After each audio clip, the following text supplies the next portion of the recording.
Hello, Joel Tadman here from Golf Monthly, and I've been lucky enough to be testing the new Ping Sigma 2 putters. Now these replace the Sigma G range, and there's some fairly significant updates to these models that should make the performance a lot better, but also the customization of these putters to suit your game a lot quicker and a lot easier.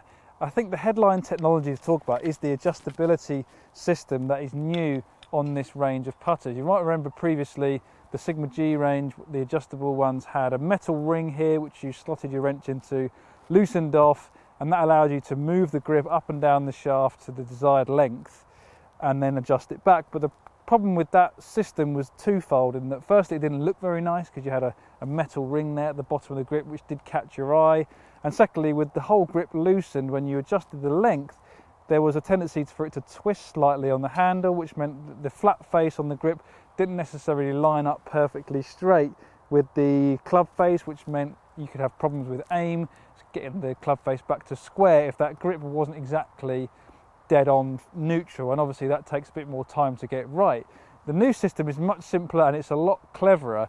It now uses a small wrench that fits in the top of the grip, and there's like a thread running down the middle of this grip, and by turning the wrench you can adjust the grip up and down the handle. You can see there's some black markings here on the shaft, and a full turn of the wrench that goes in top of the grip leads to a 1/4 inch of change in the length of the putter. So it's a much simpler way of doing it, and for me I think putter length is very much an underrated element of getting the setup of your putter right. A lot of people just choose the grip and then the head shape, but the length dictates your address position, it dictates your head position to a degree, so it's very important to get the length right.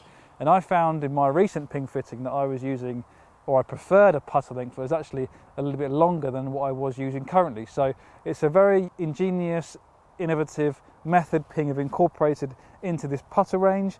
There's 10 models to choose from in this range, so there's not quite as many as the previous Ping Sigma G range, but I think you'll agree there's enough shapes to cater for all different tastes, and I've got 3 of them in front of me. I've got the Ping Sigma 2 ZB2, so this is an evolution of the ZB, which was a full toe hang, very compact blade putter. They've actually widened the cavity, you can see there, so it's a little bit longer from front to back, nice rounded edges, but it's still full toe hang, so it's going to suit putters like myself who tend to pull the ball online, have quite a lot of rotation in their stroke. This one's more suited to me. There's also the Sigma 2 Valor. This is a larger, high MOI mallet. You can see here it's got a nice long sight line that contrasts with the face, so lots of stability there on offer in this one. And one of the more ingenious putter heads you'll find on the market in 2018 is this new Ping Sigma 2 Fetch. Now it gets its name from the fact that, as you can see, it's got a hole in the bottom of the cavity, so when you hole your putt you can actually just pop the club head into the hole, the ball will stick inside that hole, and then you can just lift the putter head out, your ball will be in there. It saves you bending down to have to get the ball out of the hole. Maybe you've got back problems, maybe you just can't be bothered to get the ball out of the hole with your hand. This is a way to solve that problem. If it was a problem for you, you can get the ball out of the hole using this putter. Now, one other major technological development with this putter comes in the face. Now, you remember Ping had the P-backs elastomer on the club face on the Sigma G. There's actually now 2 hardnesses of P-backs built into this club face.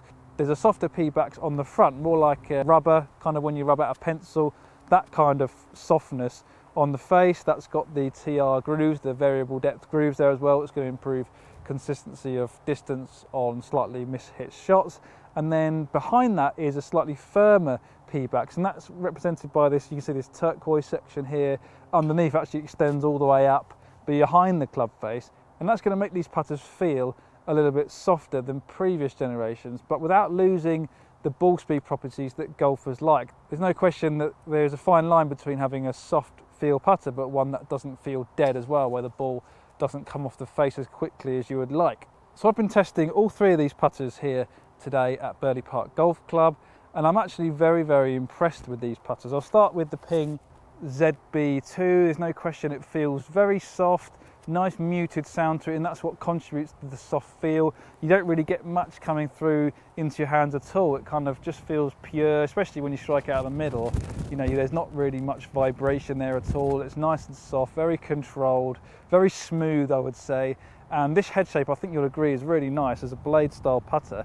This is definitely one that I would look to be choosing, and certainly a contender for my bag, given the testing I've done of it today. I've been very impressed with it. Moving on to the Valor, this is the large MOI mallet. I like the alignment properties of this putter. It's obviously face balanced, so it's going to suit more squarer strokes, and maybe if you struggle with distance control and you want a putter that's going to be very forgiving and easy to align, the Ping Sigma 2 Valor is certainly one I would recommend. Now, moving on to the Ping Sigma 2 Fetch, one thing I did notice with this putter, it seemed to come off quite a lot faster than I was expecting, certainly faster than the blade style ZB2. So it was just something I had to make an adjustment with my stroke length, just swing this putter not as far back because it was just coming off quite quickly. Obviously it doesn't take long to adjust to the pace of the putter. When you know that it's coming off fast, you can just put a shorter stroke on it, which therefore actually means it's a little bit more controlled. And while it's got the feature of getting the ball out of the hole without having to bend down, this putter is no gimmick. The design of it is great. It's kind of a little bit like a two ball in that it's got a ball shape behind the face, which helps with alignment, helps position the ball centrally in the face, and it helps you see the path of your stroke. And I actually really like the design of this putter, and the other benefit of it is because there's a hole in the middle, it concentrates the mass and the weight and the perimeter of the head, which makes it very stable. So it's very forgiving. I like the alignment assistance as well. You've got those two black lines there which help align the club face and see the path of your stroke.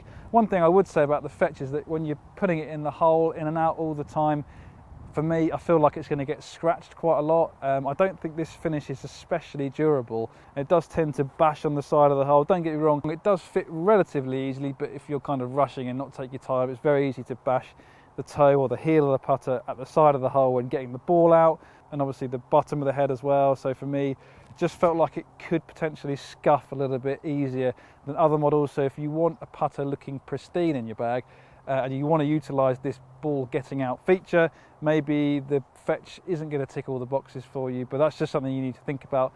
Other than that, I was very, very impressed with this Fetch model, and if you like a face balanced putter, this one is certainly one to try in 2018. I love the adjustability of it. Like I said, I was able to adjust this to slightly longer than what I currently use. I think it's 35 inches with a few turns on top. Very simple to use, and that just gets me in the right setup position.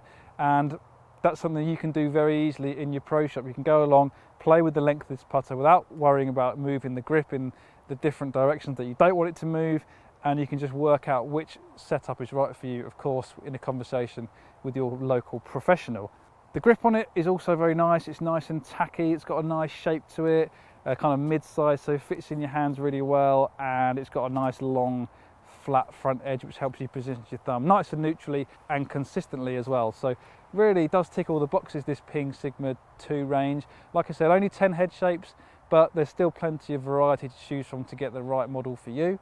It's coming at £200 regardless of the head shape you choose, so I think there's some pretty good value for money there when you consider how soft they feel, the premium look on it, and the adjustability as well. There's a lot for your money, so well worth a try in 2018 and beyond.